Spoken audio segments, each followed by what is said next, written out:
Level 1, the unboxing. You're 16, it's your birthday. Your parents hand you a white box on the kitchen table.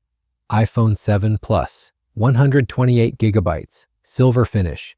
You peel the plastic off the screen slowly. It turns on immediately. Bright, clean. You set up Touch ID in 30 seconds. Your fingerprint is in its memory now. You download Instagram first, then Snapchat, then Pokemon Go. Your friends are already on all three. You add them, they add you back. The notifications start immediately. Your screen lights up every 3 minutes. You don't silence it. You don't want to. You take it to bed. You check it at 2 a.m. Nothing urgent. You check anyway. You carry it to school the next morning. Your old iPod Touch is in a drawer somewhere. You won't look for it again. This is how it starts. Day 1. Level 2, the integration. 3 months in. The phone isn't new anymore. It's necessary. Alarm clock, calculator, camera, GPS. Your physical wallet sits untouched in your backpack for days at a time. Apple Pay handles everything else. You've taken 4,200 photos. You've deleted maybe 250 of them. That's nearly 4,000 moments sitting in your pocket. School starts in September. Your teacher says, put it away. You place it face down on the desk. That's not the same as away. You check it under the table every 12 minutes. It's becoming automatic now. You don't decide to look at it. Your hand just moves toward it. You stop being someone who has a phone. You become someone who's rarely without one. That's a small difference on the surface. It isn't small. Level 3, the screen time. You're 18. Your average daily screen time is 6 hours and 40 minutes. That's your own number. Your iPhone reports it every Sunday morning. You dismiss the notification and open Instagram. 3 months ago, it was 5 hours even. The algorithm knows what keeps you on the screen. Puppy videos, true crime compilations, workout routines you save and never actually do. Argument threads you can't stop reading even when you want to stop. You open your phone 94 times today. You won't remember most of those sessions by tomorrow night. Your sleep average dropped to 5 hours, 45 minutes this semester. You tell people it's stress from class. That's part of it. The other part sits on your nightstand glowing, pulling your attention back just when you're about to fall asleep. Level 4, the social contract. You're 19, college. Your entire social life runs through a 5.5-inch screen. You text before you call. You never actually call. You match with someone on a dating app. You message them for 3 days before you agree to meet. The conversation flows easier through the phone. In person, you both check your devices twice during dinner. Nobody mentions it. Nobody's embarrassed. That's just how things work now. Your main group chat has 10 people in it. Plans get made inside that chat. You find out after they're already finished. You weren't left out on purpose. You just didn't respond fast enough. Speed matters now. The conversation moves whether you're in it or not. You either keep up or you miss things. There's no middle option anymore. Level 5, the work device. You're 23. Your boss sends emails at 10:45 p.m. You see them, you respond. Your iPhone is 2 different things now simultaneously. Personal life, work life, same device, same battery. You get 200 emails a week and read most of them on your phone before your laptop even opens in the morning. Your calendar has 34 recurring events. Siri prompts you 3 minutes before each call. You join meetings from parking garages, from restrooms, from your car outside a restaurant while the food you ordered goes cold at the table. Your phone makes you reachable everywhere. That used to seem like a benefit. Now it just means everywhere. Work follows you to the grocery store. Work follows you on vacation. Work follows you to bed. The phone never stops. So you never stop either. Level 6, the upgrade cycle. You're 26. The iPhone 7 Plus drains completely by noon. Battery capacity is down to 57%. Apple recommends replacement. A new battery costs $69. Instead, you spend $1,199 on an iPhone 17 Pro Max on a Tuesday afternoon. Trade-in value on your old phone, $40 credit. The transfer takes 1 hour. Photos, contacts, notes, apps, every message thread, everything moves over. You hold the new phone and it feels nearly identical to the old one, slightly thicker. The camera module is massive on the back. You buy a new case for $54. You go back to the same habits on the same apps doing the same things. Nothing fundamental changed.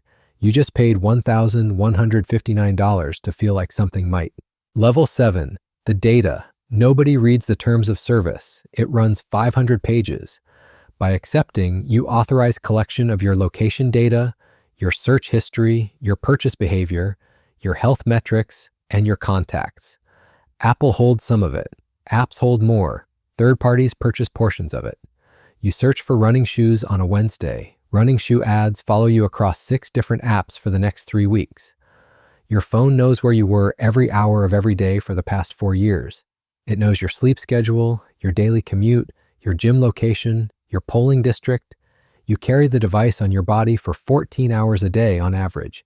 It records all 14 of them. You agreed to that in the terms. You just didn't read the section where you agreed. Level 8. The dependency. You're 29. You left your phone at home once, by accident. You were 3 miles from your apartment before you noticed. You turned around. You were 18 minutes late to a meeting because of it. The phone sat on your kitchen counter the entire time. Nothing happened to it. But without it, you couldn't navigate to the address, couldn't check your schedule, couldn't message anyone that you'd be late. Something felt physically absent, like a pocket was empty. You got the phone, you made the meeting, you felt fine again immediately. The dependency doesn't announce itself as dependency. It presents as practicality, necessity, just how modern life works. That framing is what makes it so hard to examine clearly. Level 9, the accumulation. You're 33, 7 iPhones owned since you were 16. Combined original retail cost, $5,400. Add the protective cases, the charging cables, the AppleCare plans, the wireless chargers, the monthly iCloud storage fee, Apple Music, Apple TV Plus, other app subscriptions billed annually and forgotten about. The actual total is closer to $9,000 across 17 years. Every 2 years, the cycle resets. New phone, new case, old phone traded in or dropped into a shoebox in a closet. You have 4 old iPhones in that box right now. Cracked screens, 1 swollen battery. They contain photos from relationships that ended years ago. Messages from people you no longer speak to. A version of yourself from 2017, frozen at 64 gigabytes, sitting there uncharged. Level 10, the children. You're 37. Your daughter turns 8 this year. She wants a phone. Every one of her friends already has one. You remember being 16 and getting your first iPhone on your birthday. You give her one at 9. Screen time limits enabled. 2 hours per day. She hits the limit before 9:30 a.m. on Saturdays. She asks you to extend it. You extend it. You're not sure what else to do. She has over 300 online contacts. You've met maybe 6 of them in person. She texts friends from the dinner table while you're in the middle of a sentence. You tell her to put it down. She does, for about 4 minutes. You check your own phone twice during that same dinner. You notice that. You don't say anything about it. Level 11, the health data. Your iPhone tracks your steps every day. 7,200 today. Below your personal goal. Resting heart rate last night, 58 beats per minute. Blood oxygen, 97%. Walking steadiness listed as okay, not good. Okay, your phone detected that you walked 18% less in November than October. Your resting heart rate is up 4 beats per minute compared to this time last year. Your device has logged 2.3 million steps since January. It recorded your heart rhythm over 14,000 times since the last upgrade. It flagged an irregular pattern in March and suggested you consult a physician. You made a mental note. You haven't made the appointment. The data accumulates in the health app, organized, time-stamped, waiting. You check your step count, see you're short, close the app, and sit back down. Level 12, the end. Your current phone is slowing down. The battery swells slightly inside the case. You bring it to the Apple Store, $20 trade-in credit. The device goes to a regional sorting facility. If it still functions adequately, it gets refurbished and resold as certified pre-owned. Someone buys it for $199. If it doesn't pass inspection, it gets disassembled. The lithium battery goes one direction, the aluminum housing goes another. Cobalt from the battery cells, tungsten from the vibration motor, trace amounts of gold recovered from the circuit board, each component separated and redirected. Then the data gets wiped, your photos, your messages, your health records, 4 years of location history. The version of you that lived inside that device disappears in a single automated wipe cycle. Your new phone is already set up in your pocket. The process is already running again.